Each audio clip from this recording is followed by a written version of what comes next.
Mgeni rasmi ni nani? Ah.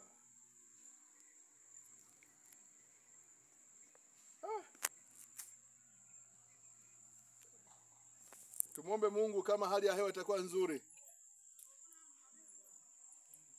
Yote hata ya sasa kuna sababu tumuombe Mungu hali ya hewa kama itakuwa nzuri. Tumuombe Mungu. Tumuombe Mungu. Amina, amina baba.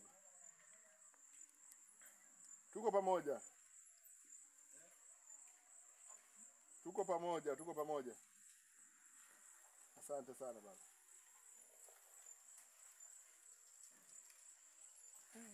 Mafundi sasa kumbe mna kazi sasa. Mafundi mna kazi kuna wakati nakutana na changamoto ambazo ili uzitatue lazima uwe mzoefu. Usipokuwa mzoefu zinakuchanganya.